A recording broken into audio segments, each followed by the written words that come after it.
Okay everyone, we're back with another video on GT Sport. It's a new week of daily racing and we have, to start with, daily race A at the short version of the Kyoto Miyabi track, whatever it's called, in the Mazda touring cars. Now if you remember, this was one of the most fun races we had it's just over about 2 months ago, I think. It was a really fun combination that we had a lot of fun on.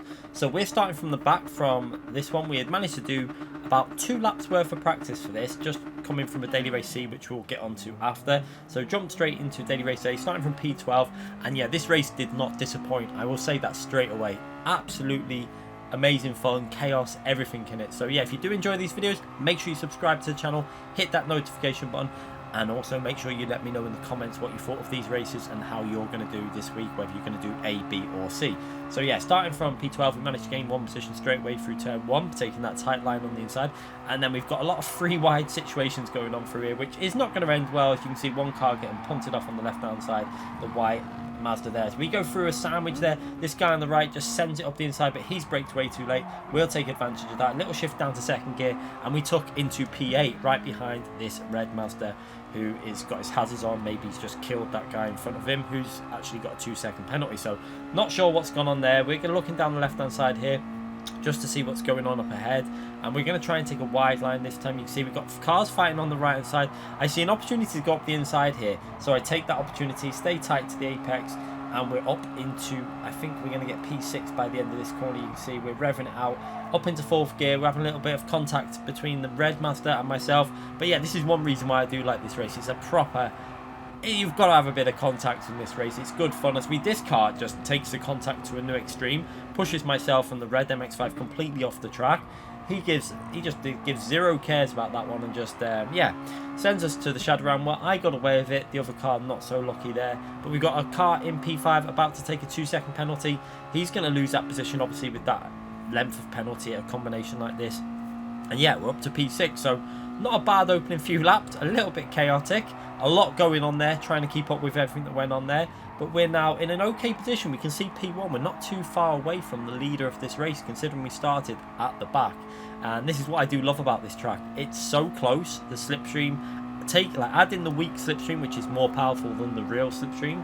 So add that into the fact that it's a wide track in the Mazda touring cars that've got plenty of grip, and it's a recipe for some amazing action in these daily races. As we see a car getting spun on the inside there by the French driver, and we're going to take advantage. We're up to P5 now, and we can see a gap there on the left. We take advantage of that also, so up to P4. Really opportunistic move there, nothing wrong with that, perfectly clean, and up to P4. And now we're following the Spanish driver that did that rather aggressive push on us off the track. He basically didn't lift at all, but yeah, let's see if we can do a clean pass on him. We're not going to retaliate.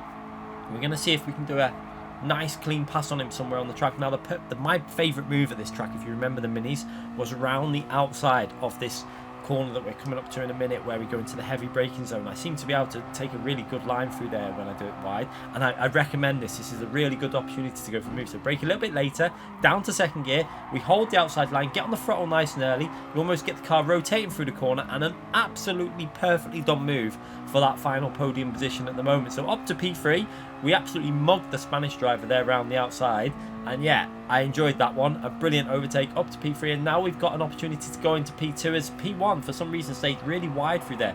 I'm going to take advantage of that, giving the car in front a little bit of bump drafting going on here, taking the tight line down to 3rd gear just to keep the rotation going on, and now up into P2. So an absolutely brilliant start to the race. Can we take the win in our first race of this combination from the back of the grid?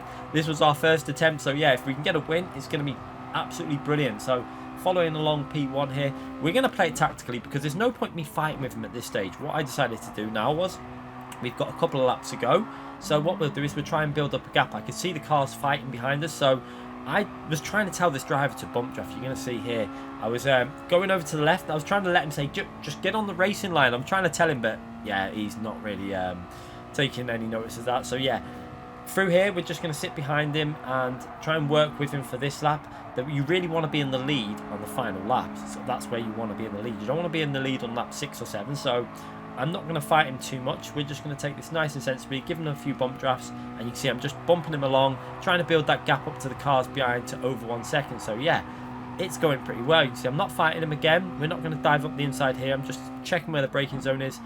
brake nice and early, down to second gear, try and get almost a little drift going through there when you get on the throttle nice and early, and you can really take a lot of speed through that corner. So we're going to fast forward the action on this lap again, just bump draft him all the way around the lap here, and you can see we've got that gap up to over a second. So this is absolutely perfect now, because now we're going to take advantage of trying to get ourselves in the lead. So on to the final lap now. We've got a nice slipstream here. We're going to short shift, well, not short shift, we're going to rev it out and shift up to fourth gear and see what move. He doesn't defend the inside here, which was a big surprise. I said, well, I'll take that inside. He squeezes us a bit, but we give him the space. We use that curb on the right hand side, which will give you a little bit of extra grip if you get it right. So yeah, if you get your right hand tyre onto that curb, it really does help you momentum through that corner. And we take the lead on the final lap. So all we've got to do now is keep this all the way to the finishing line. So we make sure we take a nice tight line on the right hand side, which will enable me to be able to defend on the right if he is able to go for a move there. But unfortunately, he ran wide through there, so we just take a normal line, keeping it nice and early on the apex, onto the throttle nice and early, up to third gear. And it looks like we're going to take a P1 from the back of the grid on our first attempt at Daily Race A. So yeah, Daily Race A this week, a lot of fun, extremely entertaining. We're going to be doing some of this later on when we stream it. So yeah, make sure you check that out on the live stream. But yeah, get on this Daily Race A. It's always fun. We've done this race before a few months ago, and it was a really entertaining combination. One of the most fun that I've had. And yeah, it's incredible. You have 3 wides, 4 wides, etc. Now we're going to move on to Daily Race B, which is a bit different. Rolling start. It's not, in my view, it's not as fun. It's not my favourite track. Now, it could be fun if you're having a good race with people, but I decided to set a lap. I had 3-4 minutes, I think, to do a lap. I'm going to take 2 or 3 laps in. I can't remember how long I had, but I think the second lap we did a 54.0. Not exactly brilliant, but it managed to start me P3. So this race, it's going to be, there's a couple of opportunities to overtake, mainly when you're in the slipstream. It's okay. I think it's the usual race that we seem to have every other week at Lego Major. It seems to be repeated nearly every couple of weeks. It's a bit of a strange one. I wish they'd just start thinking of some new combinations, but there's fun to be had at this combination. As you can see, starting from P3, we're just trying to at the start. I'm not a particularly big fan of this track. I'm not very good around this, so I'm just trying to stay with P2 at this stage while I'm learning, because I'd only done about 3 laps in time trial or something like that. So still trying to get used to the FT1 round here. I'm driving the FT1.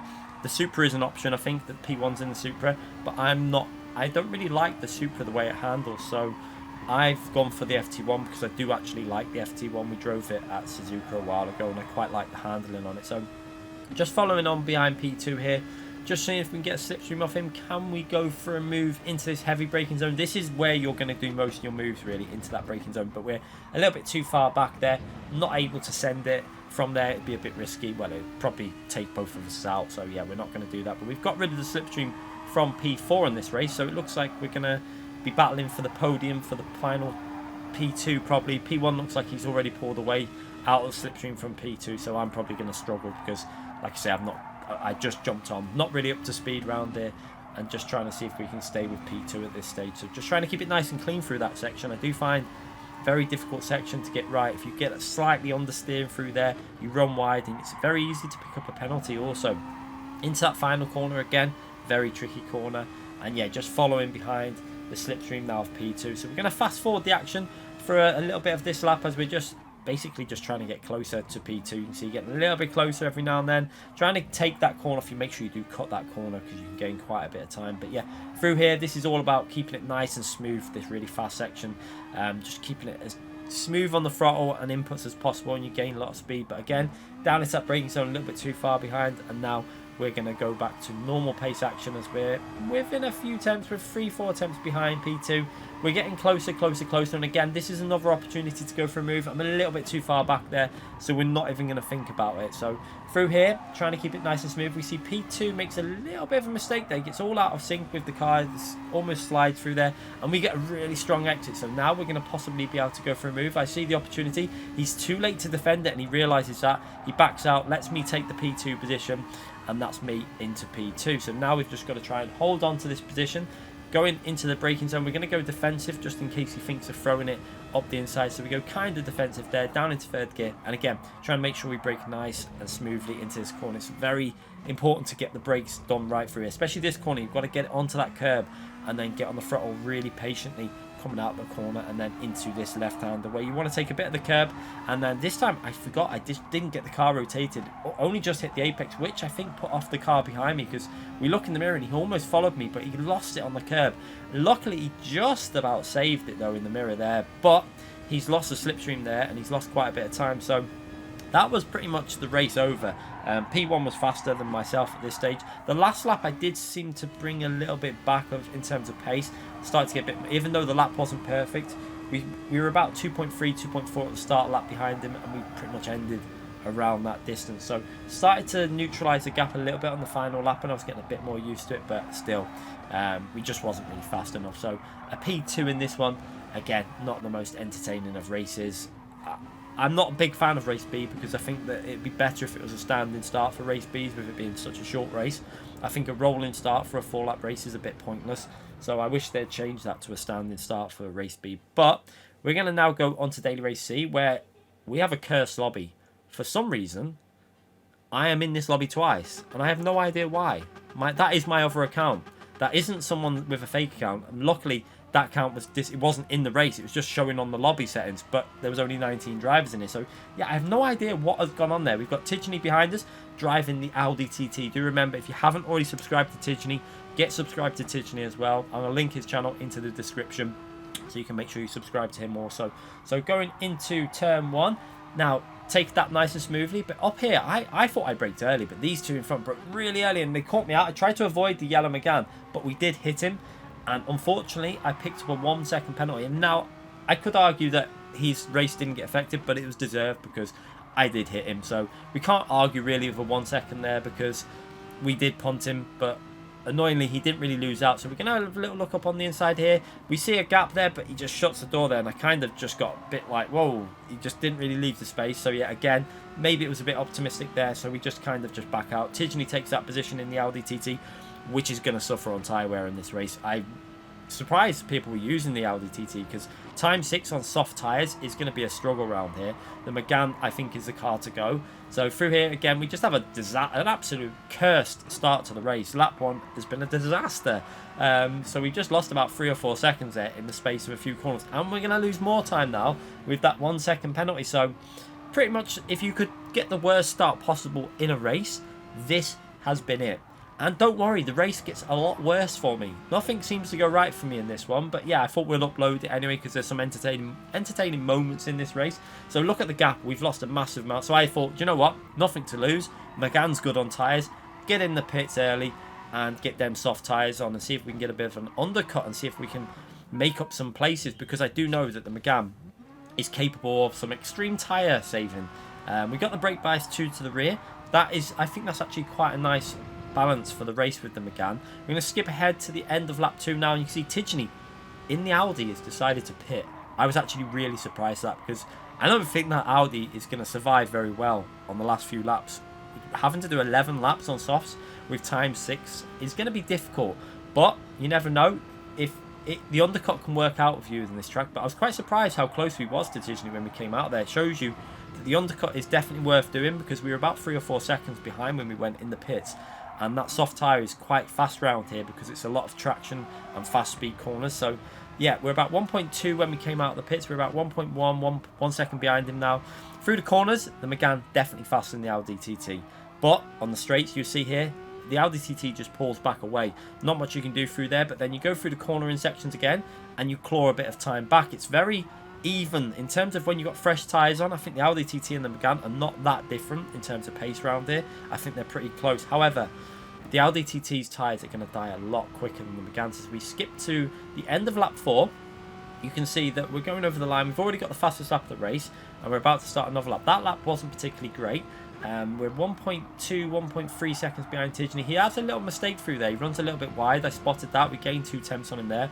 Into the braking zone, trying to make sure we brake just before that bridge. To keep it nice and tight through this corner. Onto the throttle early, upshift to 3rd gear, and then you're going to look for the curb on the right hand side where you're just going to downshift to 3rd gear, hold the apex on there, on the throttle as early as you can. Really important to get on that throttle as early as you can, and then into this braking zone, just braking just past the 1 board on the right hand side, down to 3rd gear, hold it nice and close to the apex, on the throttle as early as you can because it's so important to carry the speed on this straight all the way down into the next right hand corner. And you can see on this lap, we have actually already caught up Tidgeny a bit. And then into this right-hand corner, braking down to 4th gear just before the one board on the left-hand side, trying to hug the apex on the throttle as early as you can. And then into this corner, be careful of this curb on the right-hand side. Downshift to 4th gear. We take quite a bit of the curb. Nothing goes wrong there. And then nice and smoothly on the exit, up into this very tricky corner here. Again, just a bit of braking inputs. Use a lot of the curb on the right side, on the throttle as early as you can. Use the number 1 board or the shadow as your braking reference, because that number 1 board will get taken out in this race. It's nearly guaranteed every single race. And then now into this right hand corner where I just lift just before the 1 board, hold 4th gear on the throttle nice and early, and work your way down straight. And we just about picked up the slipstream to Tidgeny there as we work our way down the straight, and that's going to give me a little bit of a 10th advantage as we go over the line. And a 128.2, I think that a good lap, a really good lap, would be a 27.9 without slipstream, but we had just jumped on. We hadn't really done any warm-up, so just trying to get used to the combination and stuff. But yeah, we've now right behind Tidgeny, and it does already look like that Audi is starting to suffer a little bit with the tyres. So I was a bit like, whoa, he's going to have trouble in this race, because I don't think that Audi's going to make it to the finish with any sort of pace anyway. But yeah, we're going to look up the inside here. He goes for the inside. I see that gap. I'm going to follow Tidgeny along here. And while his car's still got reasonably okay tyre wear, we're just going to sit behind and use his slipstream to help save my tyres a bit, because we did pit on lap 1. So going through this right-hand corner now, trying to stay as close as we can. Now, we're going to see what happens as we come through here. We're going to stay nice and tight through there. And I don't think anything went wrong. We're going to slow down the action here. As we slow it down now, you see, we take a normal line, but suddenly we get the glitch curb. And that was no different to any line that we've took any other lap. It was just really strange. And we've spun. And annoyingly, I think we would have had quite an entertaining race with Tidgeny then. But I think we'd have had a lot better tyres at the end as well. So I think we probably would have been able to get past. But unfortunately, we got the glitch curb there. And I watched it back, and I took a normal line. Same line as every other lap. The only difference was that I had a bit of dirty air from Tidgeny. So I don't know whether that plays a part in that corner, but that has just cost us about 11 seconds in pace, which is not good, because now we're back down to P17 out of 17 drivers. And yeah, we've just basically lost a lot. You know, that's killed the race for me. But we're going to carry on, see if we can make up any positions. We go over the line, see on nearly a 1:39, which is 11 seconds off the pace. So that mistake really did cost me quite a bit. We're going to skip ahead now to lap 7 as we're coming through here. And again, almost being scared of the curb because I don't want it to happen again. We run completely wide. But luckily, we don't spin it. We just about keep it on the track. So that's going to lose us even more time. Then coming through here, we've got a car reset to track, and that kind of puts us off a bit. We run wide again. So this race has just been totally cursed from the start. From when the lobby loaded up with my other account on the screen for some random reason that I cannot work out. Yeah, I have no idea what's going on. But going through this final corner now, we're in P14 out of 17, and we're just over halfway through the race now as we start lap 8. We've still got the fastest lap of the race. Our tyres are going to be better than some people's tyres, so we're going to keep on going. You never know, we can get a few positions here. We're not going to give up. We're going to fast forward this action as we've got a bit of a gap to the cars up ahead. Now, one thing I was aware of was how bad Tidgeny's tyres were going to probably be at the end, but we did lose 11 seconds with that, so I think it would be a bit too much to catch up 11 seconds in such a short time. But yeah, we can see there's a group of cars up ahead that we're getting closer and closer to. You can see the tyre wear it's there on the Megane, but the car's still drivable. I keep making the odd little mistake because, like I say, we just jumped into this race for a bit of entertainment and for this video, and we're catching up to P12 now. So we're going to rejoin the action just as we're getting very close to P12. We've got a Ferrari in front of the Megane. I'm not sure how the Ferrari is with tyre wear, but I don't think that'll be the best car for this track. Although the Ferrari is a solid Group 4 car, it might be hard to overtake, but I don't think it's the best car for this combination with tyre wear and the track layout. So yeah, we're going to see if we just brake nice and early through here, down to 4th gear, just before that one board on the left-hand side there, and just try and make sure we take a smooth line through here. We're going to see what happens with these drivers in front, because the Megane's all over the Ferrari, so he's going to be going for a move. I decided to try and tuck up on the inside here, see if we can get past the Megane, but it looks like the Megane got a better exit there, so I'm going to try and follow that Megane. So we're going to back out here, give myself a bit of space, we take a nice tight line there, and we managed to get up into P12. So all we've got to do now is just hold the tight line through this apex and make sure we don't hit P11. That would be useful as well. So nice and easy through there. The Ferrari behind us runs a little bit wide onto the grass. He's going to pick up dirty tyres there. So up into P12. And yeah, going to fast forward the action again, as P11 had a lot fresher tyres than me at this stage. I think he was on 4 or 5 laps of fresher tyres. So it's going to be very, very hard to stay with that car. But we're just trying to stay with him, which we're not doing a bad job of. We're keeping him within, you know, under a second range. He's not just flying away. We keep getting the slipstream every now and then losing it, getting it back, losing it, getting it back. And that was how it was going for a few laps as we skip through a number of laps here. We're now on to lap 11. Coming to the end of lap 11, as you can see. You can see in the distance, we've got a group of cars losing a bit of pace. You can see them just into the distance as we start lap 12. We can see P10 up there.